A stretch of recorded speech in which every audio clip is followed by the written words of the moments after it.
Welcome to Health in Veritas. I'm Harlan Krumholtz. And I'm Howie Foreman. We're physicians and professors at Yale University. We're trying to get closer to the truth about health and healthcare.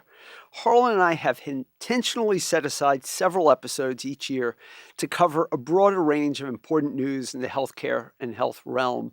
And so I want to start off today with something that has not made mainstream news, but is well covered in sort of like medical Twitter right now. And that is a cheating scandal that arises out of Nepal. And there are so many reasons why this is really provocative right now, Harlan, but suffice it to say 832 people, which is a huge number, it's like 8 medical school size, who took their exams at this Nepal testing center have had their scores invalidated. And as you and I know, these scores are required for you to be able to do a U.S. residency in order to enter medical training in the United States. 830 individuals have had their scores invalidated. And it is like a spy novel in a way, because the combination of investigations that have gone on by this US-based testing service to be able to discover that there was a cheating scandal going on. And let me just be clear for our listeners, there's no question that cheating is going on. The issue is, have we found the right people? And is it much, much larger than this 832 people that we've discovered? Do they know that whether all 832 were actually involved, or have there also been some people who might have been harmed because others were cheating? It's unclear the extent of this in so many different ways. And people have pointed out online that others have been harmed in a way, because some of these people already got interview spots this past year that they otherwise might not have gotten, and that has crowded out other people from getting interview spots. This is such a high-stakes issue. I mean, it doesn't surprise me that there are people who go to great lengths to try to figure out ways to game it, given what it is. You know, I'm sort of mixed. There's so many different ways to go on this story. I mean, for one thing, you know, what do we think about testing in general? I mean, are these really good barometers of how people are going to do? I've known some extraordinary individuals, great investigators, kind human beings, really smart people who had test anxiety and had trouble passing these tests and wouldn't get interviews. I would call up program directors and say, no, this person will be a star. I've spent a lot of time with them. And basically because their test scores weren't good or because they failed one time, they were basically said, that's how we screen and we're not going to consider them. And, you know, I think in this new era of medicine as well, one of a lot of decision support and information science, you know, whether or not you can take a test, whether you can memorize, whether you can regurgitate back what they're expecting is in any way an indicator. What they say is it's an indicator of medical student grades, or it's an indicator it's a predictor of how well you'll do on the next set of tests. Or on the next set of tests. But it doesn't necessarily mean that you'll be a great doctor. So I couldn't agree with you more on those points, but let me push back in the other direction about why I think testing does have real value. I think that there are very few truly objective measures of people's aptitude, knowledge base, and so on. There's a lot of subjective measures, and we've learned, and I've sat in admissions committees for 3 decades now, we've learned that there are some schools for which getting a 4.0 is very easy, other schools a 3.3. I always think of UC Berkeley in this way. A 3.3 is a great GPA. So scores from the schools have to be measured against other scores at that schools, and not only that, by different courses at those schools. So there's not a lot of objective data that we can use when we're evaluating our student applicants. Scores are one of them, and they are very much imperfect. And as someone who went to a city college and a state medical school and has sat on these committees, what I've observed is that the students that come from the least resourced institutions, not Yale, not Harvard, not WashU or Vanderbilt, like the way they can get a leg up is by doing well on this particular. But they select for certain characteristics. I mean, this is what bothers me. Look, you happen to be an extraordinary clinician and teacher and someone who had the ability to do well on these tests. Yes, I did. So you could start somewhere and say, I know that's the hoop I need to jump through. Yeah, for me it helped. And that ended up being a really important step for you and an important opportunity. But imagine that there are a lot of other people who would be equally skilled. I mean, in a way, what are we selecting for? And the question is whether or not these tests help in that regard. I was on the board of the American Board of Internal Medicine, who puts together the certification and recertification processes for physicians, internists, and subspecialists within internal medicine. And when I really saw it up close and personal, I mean, the kind of esoteric questions that whether you could answer these multiple choice and do this pattern recognition. You don't have to convince me. I mean, I agree with that. And they do all this psychometric testing. They say, well, the test is valid for what it is. Right. But to me, whether or not it really screened out the people that you wanted to screen out, whether it screened in the people that you wanted to screen. And now I'll just take you one other thing. Again, you hear me. I'm banging on this drum of AI all the time. But in a world where we could actually go back to where people were interviewed and solving the kind of problems that you see in clinical practice. I mean, we abandoned that because it was too resource intensive. There was a day, and humans aren't very good at consistency, but there was a day when in the American Board of Internal Medicine, you actually had a face-to-face interaction with a clinician. And are there better ways for us to do this, both to give anyone, no matter where you are, a leg up? Because there is a bias towards Ivy League or certain prestige institutions, which is also not fair.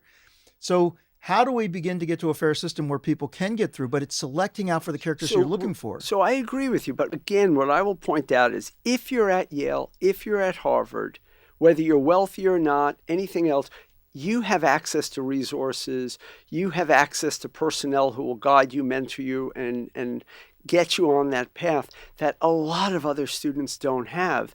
And so what I'm saying is what you've said is all true, that testing is imperfect, but it's like, very Churchillian. It may be the least imperfect of objective measures that we could use for this purpose. But not all measures are meaningful. Not all, But there is a difference, that's meaningful, right? We can be measured well right now. But we do know that there are students that will graduate from a good school with a 4.0 index who cannot be a physician. Like, they're not inclined to the sciences. Like, we are testing a little bit about physics and chemistry and math knowledge and logic in these exams. They're imperfect, but they are testing something. It's not just esoteric. By the way, knowledge. How much physics are you using in your...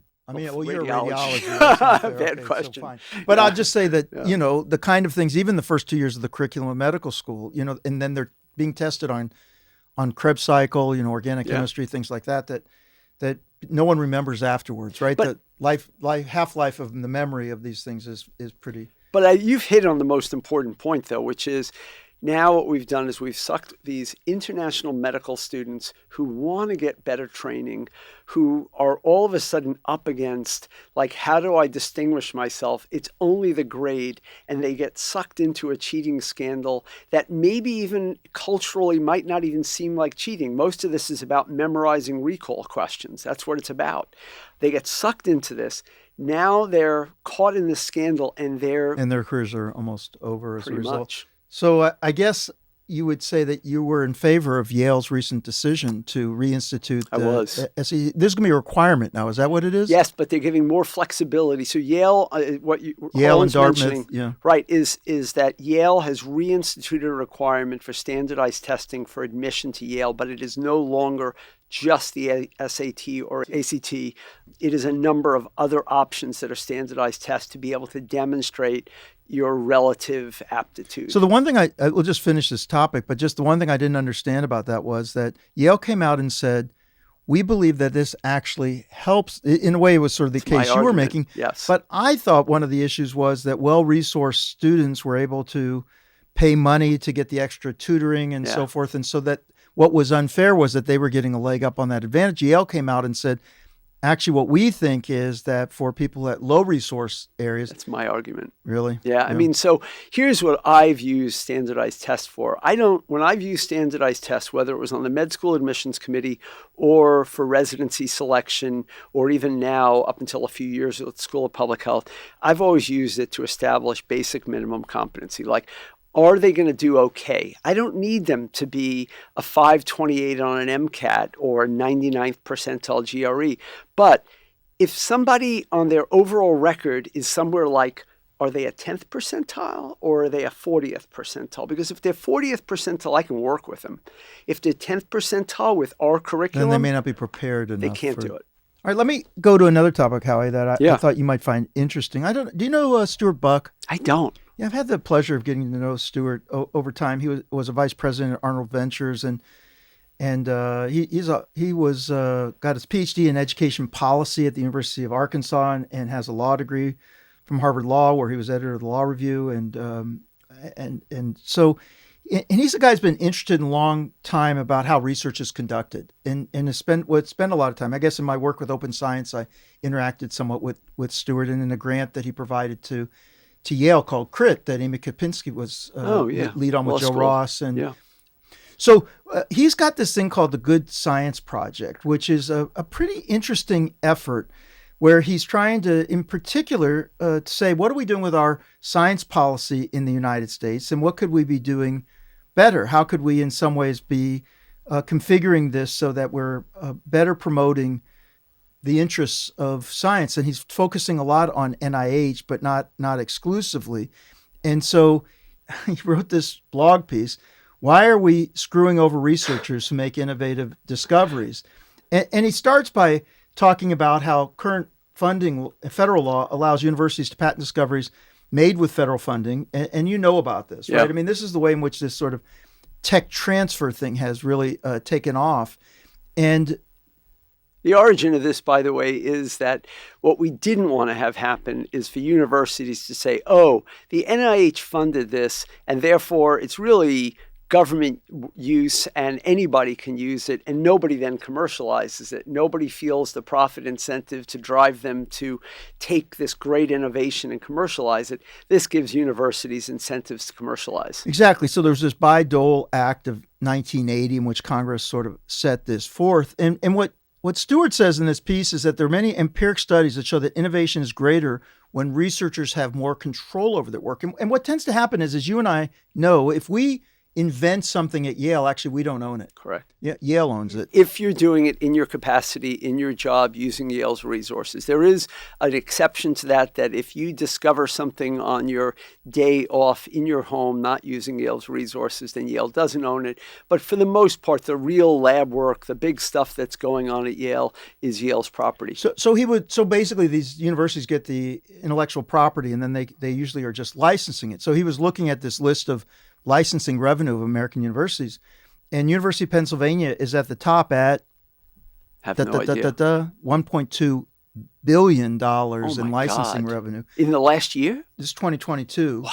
Which dwarfs the next one, which is Emory, which has 279 million, Harvard at 152, New York University at 100 million. Wow. By the way, if you look down the top 10 or so, I'm not seeing Yale yet. So Yale's lagging a little bit compared to some of these.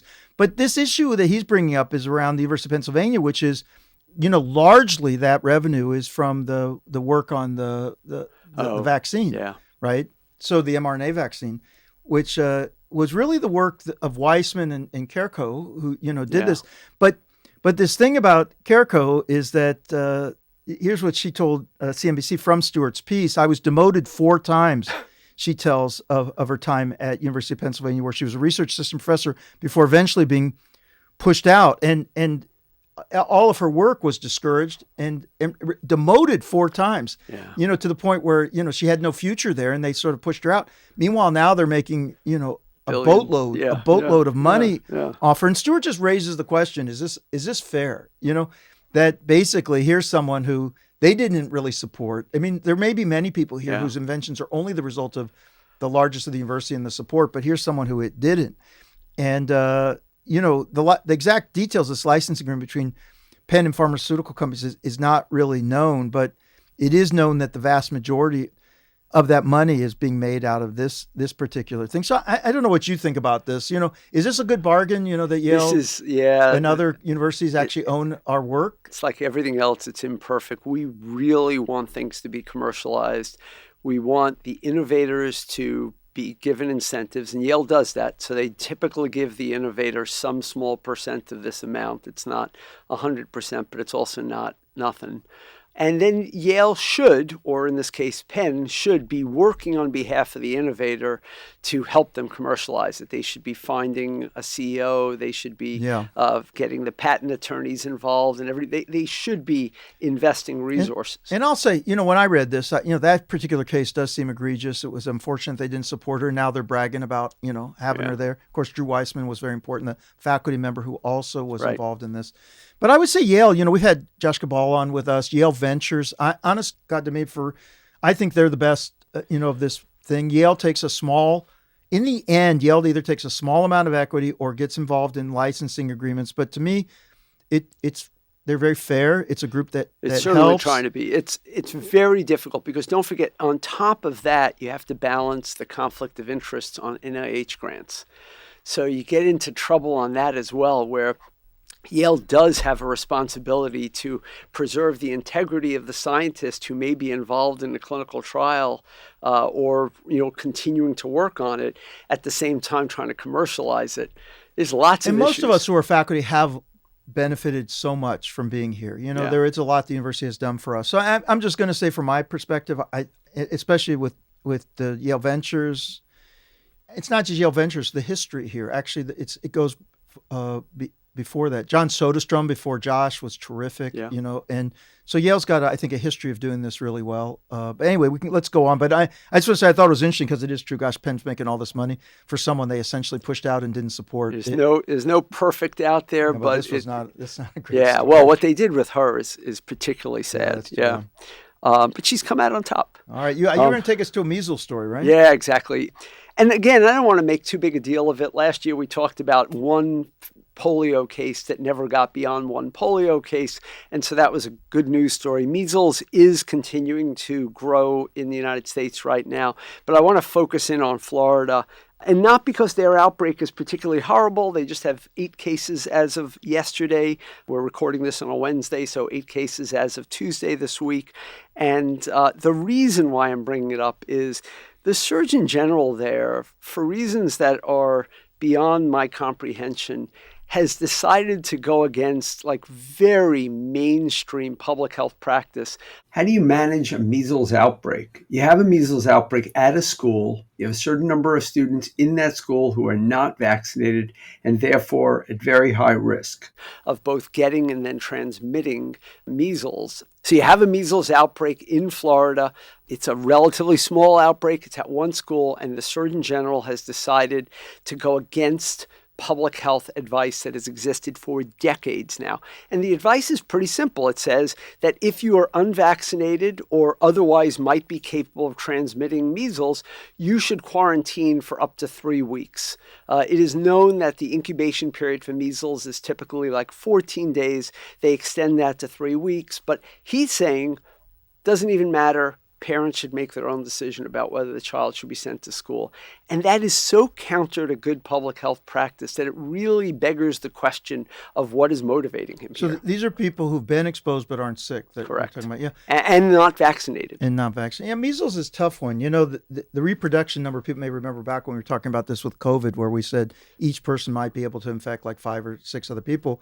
Measles is something like 12 to 18. So, it's probably the most contagious infectious disease that we know. And the other thing is that measles is not just a rash and fever. It can lead to very serious Including health death. complications, pneumonia, encephalitis, even death. And especially young kids or older adults, this can be catastrophic. We tend to try to get this thing called herd immunity, where we're trying, and people again may remember this from the COVID pandemic, where we say, can we get enough people? But for measles, it's thought you need 95% or more. And by the way, this school probably has that. So one could say that the risk of sending these kids back to school is not going to lead to some massive outbreak, but the risk is that they do spread to an immunocompromised kid or a kid who got his vaccine but didn't get full immunity and then brings it home. So there's lots of secondary effects. Yeah, and I think this just is going into these, discussions that we've been having for a long time. I mean, I don't know. What did you think, that we should have held kids out of COVID pandemic? I know it's a different For disease. the beginning, definitely. Yeah. I mean, I was on, on Twitter, went on record and said, weight of the evidence seems to favor pulling kids out of school. Based on what little I know, and I'm not an infectious disease expert, I'm not a true COVID expert, it was just based on what little I knew, I felt like we kept them out of school not a little too long, a lot too long. Yeah, we became afraid. And I think that, we're talking a lot about what the downstream effects are with math scores and other things. I think this is all going to be a balance, but it is true that this guy is way out of the mainstream, and it's interesting. He is in a policy position in Florida. So, whether or not he's right or wrong, I think for us, we believe, based on the experts that we rely on, that this isn't a wise decision. Yeah. we're in a moment in time where, different states are pursuing very different policies. I think this was like true in COVID too, because it's almost an experiment. And, we've done work to show that the states that were most permissive in COVID, probably 20, 30% more deaths. Absolutely. And, there were tolls and actual numbers of people who died. I'm sorry to say that we may see that same thing again here. Yep. Hey, I want to do a quick hit here, just because there was something that came out yesterday. There's a company called Viking Therapeutics that shot up 80% yesterday because they were produced positive results on one of their leading drug candidates that's a GLP-1 agonist. And, you and I have talked about these anti-obesity medications. Actually, it's a combination med with GLP-1 and a glucose-dependent insulinotropic polypeptide, GIP. Oh, okay. Kind of like what Lilly's also been Tirzepatide. pushing forward. Yeah. Is that? Yeah, with the combo. Yep. Exactly. And but it just gets to what we're talking about. Like we're going to be in this decade of remarkable innovation, and I do think that one after another you're going to start seeing these positive studies. What my question is going to be is, when we have such a large number of choices, will it drive down prices? That's what I'm hoping. Will it hoping. increase access? That's what I'm hoping. And will we get to a better moment? Because right now we've got tremendous drugs, but there's so many people who can't get access. Absolutely. I mean, and look, in a perfect world, we would be completely equitable in terms of how we distribute them. But in our imperfect world, I would rather have a slightly less effective GLP-1 sold for a dramatically lower price to populations who otherwise couldn't afford it than not having it at all. So I'm hoping we do get a lot of competition, and that, just like there was Lipitor and Crestor that were better than Zocor, here we might have certain GLP-1s and GIPs that are better and some are worse, and hopefully they will price differently. Yeah, and just hold on to your seat. I mean, there are two things that need to happen. One, a cultural shift in how we think about obesity. It's a disease. It's not a lack of willpower or people who are just weak. And I will just tell you my current thinking about this is, as I see this having an effect on blood pressure, on lipids, on all cardiovascular risk factors, I think, gosh, we've been in the clinic treating the manifestations of obesity, but not the root cause. And these medications are going to give us the ability to go straight to the root cause. Treat obesity first. First line drug, treat obesity. And then, by the way, as a side effect, people will lose weight. But I'm just saying we're treating the cardiometabolic condition, the neuro condition of obesity. And then you're going to see the risk factors improve. And then the question is, they may not even need to have antihypertensives and or other diabetic drugs medications and so forth. Their risk will go down substantially. So this is going to be an interesting Yeah, I'm excited time. by this. I was very happy to see that it's the more the better. At this point, we'll learn a lot. So here's a topic that I picked because you know a lot about it. And, and it's a preprint. So some people would say, like, why are you spending time in a preprint? Preprints haven't been peer reviewed yet. But this is a preprint from a collection of pretty impressive trialists and scientists. And it basically says that 22% of academically led, so from universities, clinical trials in Nordic countries from 2016 to 2019 did not report their results to the public. Any results What to was the the public. percentage? 22%. Yeah. So almost, more than 1 in 5 Yep. are not reporting out. And I'm just going to start off by asking you, why is this a problem? And then tell me about why it's persisting. Well, as you know, this is an issue that our group started writing about 15 years ago. And it started because of the involvement I had in the Vioxx trial. Vioxx trial actually taught me so much because we got to see so much behind the scenes. Remind people, because it's a long time now. What was Vioxx? So Vioxx was a pain reliever. It was one of these non-steroidal anti-inflammatory drugs, but it focused on a COX-2 mechanism. Yeah. So it was a different mechanism than what aspirin, for example, or Motrin and so forth. And it, thought to be highly effective, but also to affect the bleeding system so that it promoted clot formation. And so, and a lot of this was not known to the public at the time. So then there were a series of lawsuits against Merck that was saying that, there was information that was held back from the public that was important that might have led people not to be treated, and some of these people suffered heart attacks. So I got involved in this. I'm not someone who gets involved in many legal cases, but this one I got involved with because I wanted to surface the information that I had seen that was sequestered. It was, part of the court proceedings. And ultimately with Joe Ross and I we ended up writing maybe 10 articles about this that appeared in many high-profile places. But one of the things we learned, and it indirectly led us to research around open science, because we recognized that there was actually information that was held by the company that never saw the light of day. And so, but then we started seeing it. This isn't just about companies, but actually in academia as well. There was a lack of transparency around results from studies. And we did a series of studies that was showing low publication rates, even higher than what you're reporting now among these. And we ultimately said, well, let's look at the NIH. And in 2014, we published a study that said that if you look at trials funded by our tax dollars, the NIH tax dollar, and you said, what percent of them are published in peer-reviewed biomedical journals within 30 months of finishing? So on the registry, they said, we're done with the study, but within now almost 2.5 years later, what percentage of them have been published? Fewer than half. I thought of this as a betrayal of people who had entered into the studies. And these aren't the drug companies. These are actually largely academics.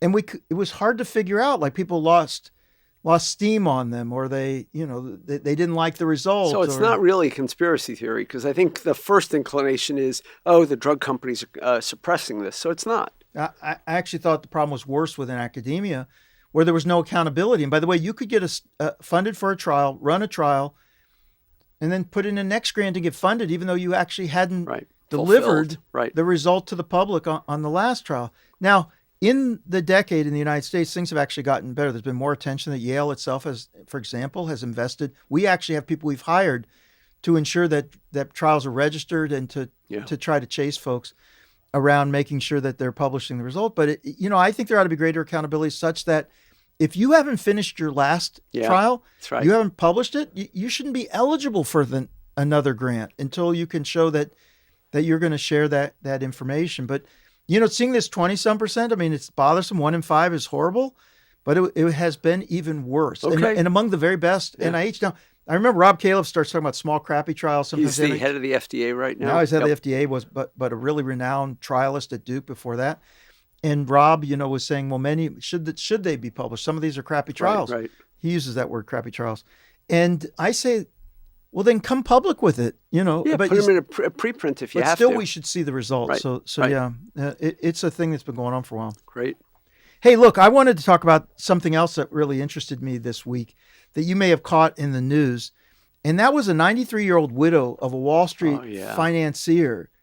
And this individual, actually former faculty member at Albert Einstein School of Medicine, donated $1 billion with instructions that the gift be used to cover tuition for all students. There was a nice New York Times article about this. It turned out that her husband had invested in Berkshire Hathaway, the Warren Buffett funds, very early on. He was also a financier, but had done very well. Yeah. And this generous donation really aims to cover the tuition of all medical students, addressing this sort of crippling debt that many people experience. And I wanted to just get your thoughts on this. NYU, of course, had gotten a big donation previously and had gone tuition free. I mean, we are one of the few countries in the world that saddle people. I think we're the only one maybe that saddles people with such debt. I talk to people in Europe and Canada, other countries, Australia, it's either cheap or free. Or free, we put people in a position where they leave needing money, just to become whole. I will tell you just quickly that the thing that brings a smile to me is, how did I hear about this story? Your mother. No, my daughter. Oh, your daughter. Oh. My daughter loved this story, saw it like as soon as it broke and said, isn't this great? And she's not pre-med, she's pre-law, but I think she was inspired by the fact that this woman had done such a wonderful, selfless thing.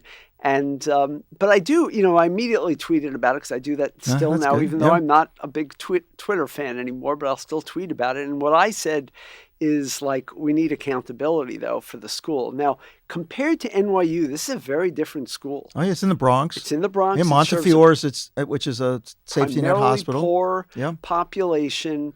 It is 60% female medical students, but it's otherwise a relatively normal New York distribution of race. And the opportunity here now is to get better representation of students at Einstein, because right now in America, you have to be able to have some wherewithal to be able to go far enough to go to medical school without bankrupting yourself. Like you can do as I did, go to a city college. Is it also true that medical schools actually need some people who are paying the full freight in order to make this? Because if they give scholarships to, I mean, they have to have a certain percentage. Of course. So then this takes that away from them.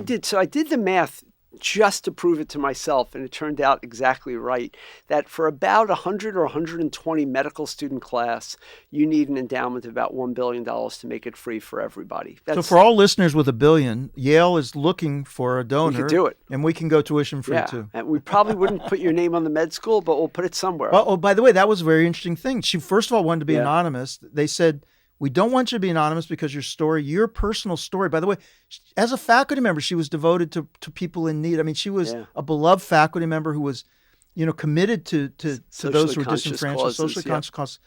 And so they wanted her to come. She didn't want that. And by the way, you can buy your name on a medical school for like $200 million. That's right. So for much less money, she said, you know what? There's no better brand than Albert Einstein. Yeah. I don't want it changed. Yeah.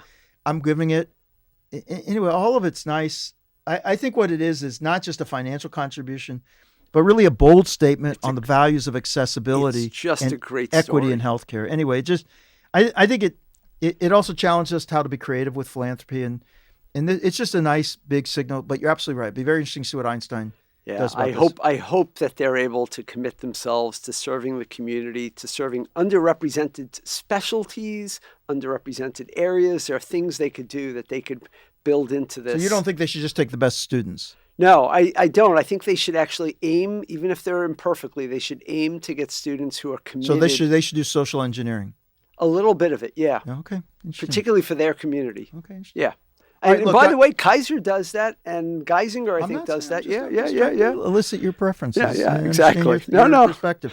So I know you want to get into this IVF thing. Let's hear what you got to say. Yeah, real quickly. I think everybody has probably heard at this point that the Alabama Supreme Court, in reading the statute in Alabama, decided that if you destroy an embryo in a lab, you have murdered a human being. They've equated an embryo with a human being and essentially assigning personhood to a very early embryo. An embryo is before 9 weeks, then it becomes a fetus, right? So this is really early on, and this has enormous ramifications because Florida, as you could imagine, was already marching down the train track toward passing an unborn child bill that would have passed right about now if not for the Alabama court ruling.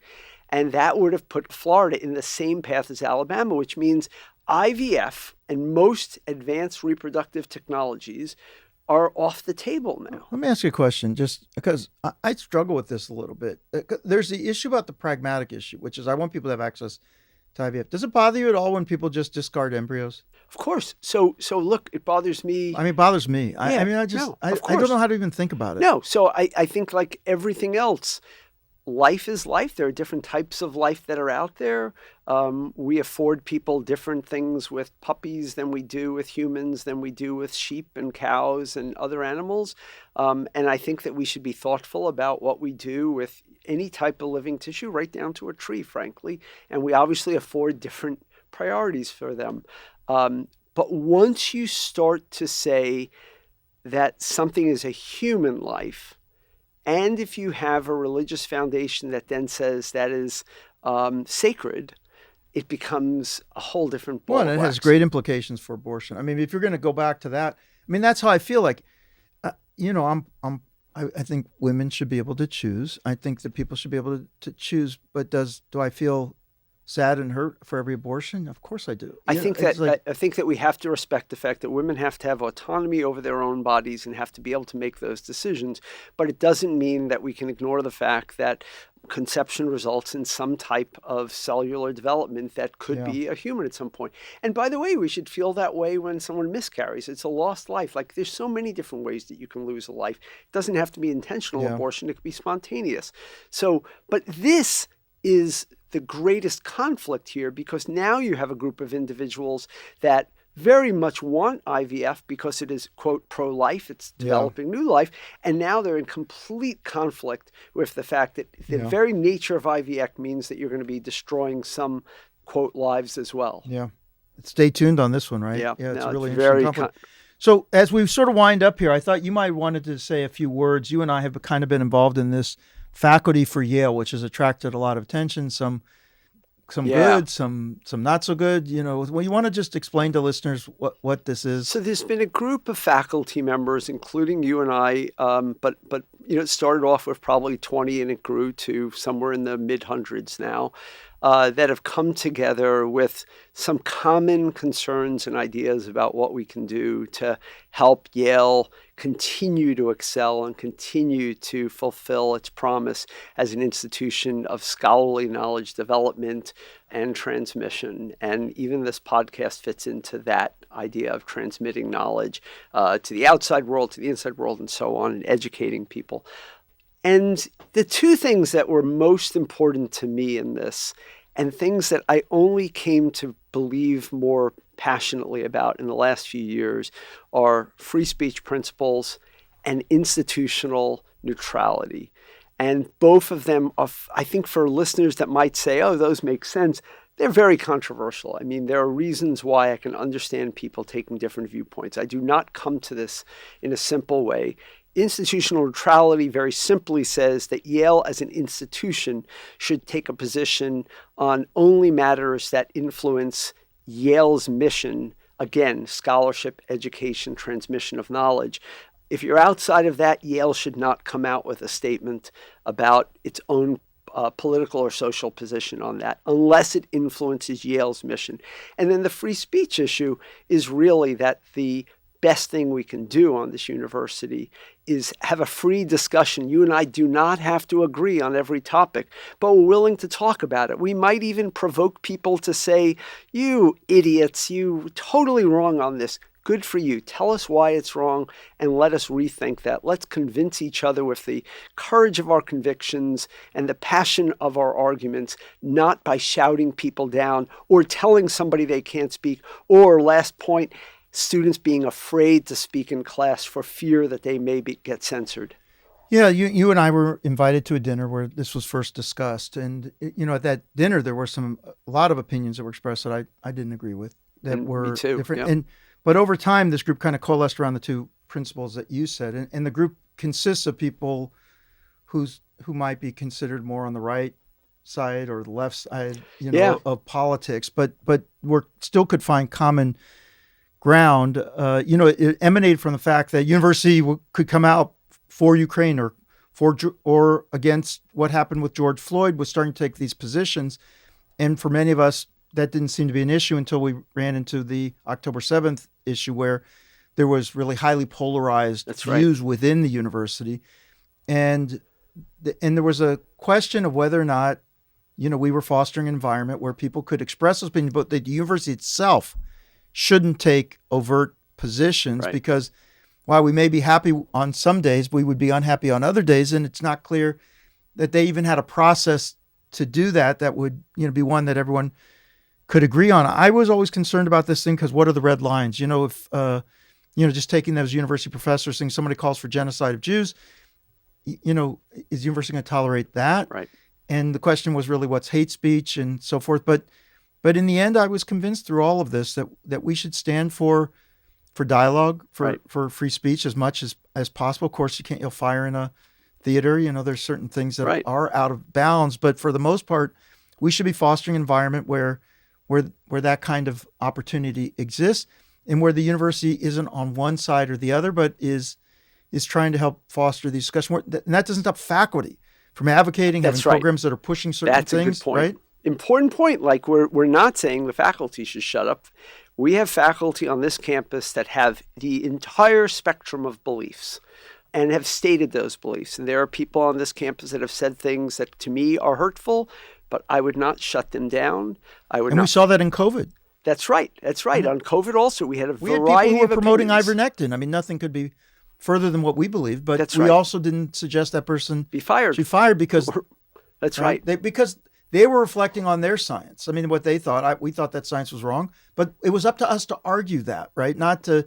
And on the institutional neutrality point, people should understand that, it's what you don't say that is also problematic at times. When does the university saying nothing actually say something, and people may read into that too much. So the institution should be as quiet as possible.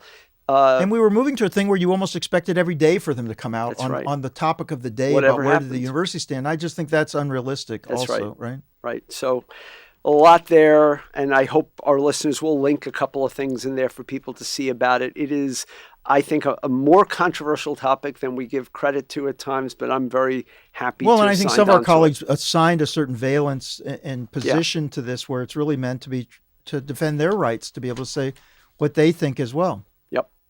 You've been listening to Health and Veritas with Harlan Krumholtz and Howie Foreman. So how did we do? To give us your feedback and to keep the conversation going, you can find me on Threads in general. I'm at THE4MAN. That's at THE4MAN. And I promise to reemerge on social media sometime soon. But meanwhile, I still am on Twitter or X at HMK Yale. That's HMKYALE. And you can also email us at health.veritas@yale.edu. Aside from Twitter, Threads, our podcast, and LinkedIn, by the way, I'm fortunate to be the faculty director of the healthcare track and founder of the MBA for Executives program at the Yale School of Management. Feel free to reach out via email for more information on our innovative programs, or check out our website at som.yale.edu/EMBA.